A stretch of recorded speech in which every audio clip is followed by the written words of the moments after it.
शादी को कुछ ही समय हुआ था और आज काम वाली भी नहीं आई, इसलिए स्वाति बर्तन धोने लगी। धोते धोते उसके हाथ से कांच का कप नीचे गिरकर टूट गया। कप टूटते ही वो डरने लगी कि उसकी सास अब जली कटी सुनाएगी। आवाज से सास दौड़ती आई और बोली, बेटी क्या हुआ? उसने रुआंसी होकर बोला, मां, पता नहीं ध्यान रखते हुए भी कैसे मेरे हाथ से कप नीचे गिरकर टूट गया। सास बोली कि बेटी चिंता मत कर, कभी तो टूटा है, तुम्हें चोट तो नहीं आई, और भले इसके कितने ही टुकड़े हो गए हों, पर मेरी बेटी के दिल के टुकड़े ना हो। मेरी बहू से महंगा क्या ये कप है? और हां, तुझे अभी ये सब करने की क्या जरूरत?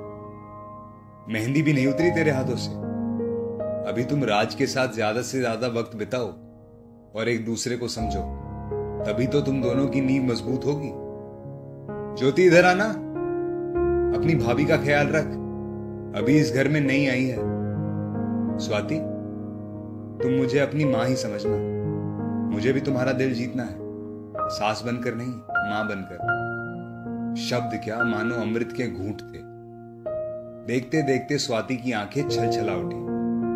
वो सास के गले लग गई और बोली कि मैंने एक मां छोड़ी तो दूसरी नई मां पाई, बल्कि आप मेरी मां से भी ज्यादा ममता मेरे लिए रखती हो। यदि घर में कप टूट जाता तो मां भी तो बात कहे बिना नहीं रहती। रात को स्वाति की नींद ही उड़ गई।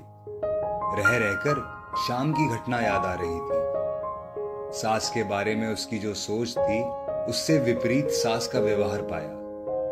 उसका भी कसूर नहीं था ऐसा सोचना, क्योंकि उसने लोगों के मुंह से बुरी सास के बारे में ही सुना था और फिर वो अपने अतीत में खो गई। उसे याद आया कि कुछ साल पहले इकलौते भैया की शादी हुई थी।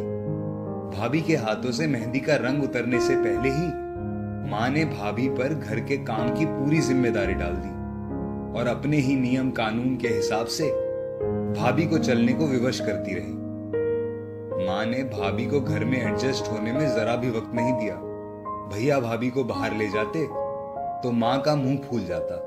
वो बोलती कि हर समय भाभी को साथ ले जाने की क्या जरूरत है?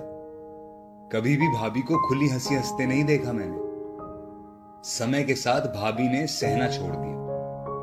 फिर हर रोज घर में झगड़े होने लगे। एक दिन भाभी के हाथ से कांच का गिलास नीचे गिरकर टूट गया।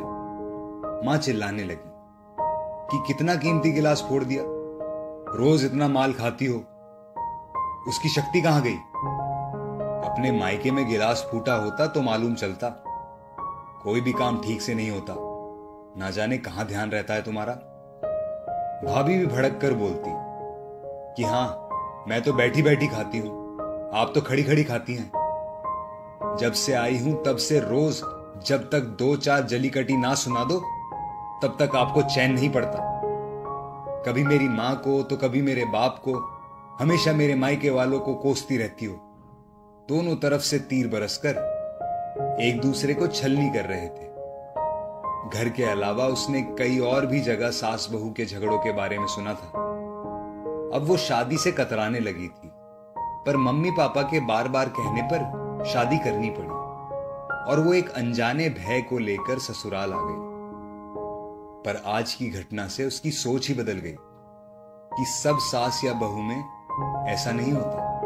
नींद ना आने की वजह से उसने सोचा, चलो थोड़ी देर मां से बात कर लूं। मां ने इतनी रात को उसका फोन आया देखकर बोली कि स्वाति, सब कुछ ठीक तो है ना? कहीं जमाई राजा या सास ननद से तो झगड़ा नहीं हो गया? वो बोली, नहीं मां, ऐसा कुछ भी नहीं हुआ। मालूम है मां, आज मेरे हाथों से कप नीचे गिरकर टूट गया। तभी सास आ गई और आगे बोलती, इससे पहले ही मां ने बोलना शुरू कर दिया, बेटा, फिर तेरी सास के चिल्लाने पर तूने अच्छा सा जवाब दे दिया ना? हाँ बेटा, कभी भी दबकर नहीं रहना। तू पढ़ी लिखी अच्छी लड़की है, तेरे में कोई कमी थोड़ी ही है जो सुनेगी। तभी बात को काटते हुए तेज आवाज में स्वाति बोली कि मां, अब बस करो, मैं अपनी दूसरी मां के खिलाफ कुछ नहीं सुन सकती। मां सहम गई और बोली, तू ये क्या बोल रही है? हाँ माँ, आज मेरे हाथों से जब कप गिरा तो सासू माँ ने मुझे कुछ नहीं बोला। सारी बात बताकर अंत में बोली, अब तो आप समझ गई ना सारी बात। और हाँ, सास ने सिर्फ बोलने के लिए नहीं बोला, वो वाकई में अपनी बेटी की तरह मेरे से व्यवहार करती हैं। माँ, एक बात कहूं, आप बुरा तो नहीं मानोगी? माँ ने कहा, हाँ बोलो बेटा। माँ, काश आप भी मेरी नई माँ की तरह भाभी के साथ व्यवहार करती तो शायद भैया भाभी अलग घर में नहीं होते।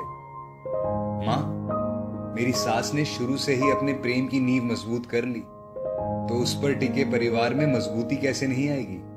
आज माँ को महसूस हो रहा था कि वो नहीं बल्कि स्वाति उसकी माँ बनकर उसे अच्छी सीख दे रही है। माँ को गलती का एहसास हो गया। स्वाति आगे कुछ बोलती उससे पहले ही माँ ने कहा, स्वाति, अब जब तू यहाँ आएगी तो यहाँ पर भी पूरे परिवार की नींव में मजबूती पाएगी। अब फोन रख, मुझे बेटे बहू के स्वागत की तैयारी करनी है। शादी के बाद नई जिंदगी की शुरुआत में अगर आज सास समझदारी से काम नहीं लेती, अपनत्व नहीं जताती, तो शायद शुरुआत की नींव ही कमजोर होने से पूरी जिंदगी के लिए आपस में दरार पड़ जाती।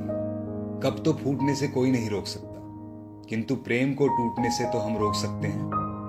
कांच के टुकड़े हो जाए पर घर के टुकड़े ना होने दें। घर में प्रेम का वातावरण बनाए रखिए, एक दूसरे के सम्मान को समझे। घर नर्क से स्वर्ग में बदल सकता है यदि बहू सास को मां मान ले व सास बहू को बेटी मान ले। दृष्टि बदलने से सृष्टि बदल जाएगी। दोस्तों, इस स्टोरी को लेकर आपकी क्या राय है नीचे कमेंट सेक्शन में लिखकर हमें जरूर बताएं। और स्टोरी पसंद आई हो तो लाइक शेयर जरूर करें। आपका एक एक शेयर हमारा मनोबल बढ़ाता है। ऐसी ही बेहतरीन स्टोरीज आपके सामने प्रस्तुत करने के लिए मिलते हैं एक और बेहतरीन कहानी के साथ जल्द ही। तब तक के लिए अपना और अपनों का ख्याल रखें। धन्यवाद।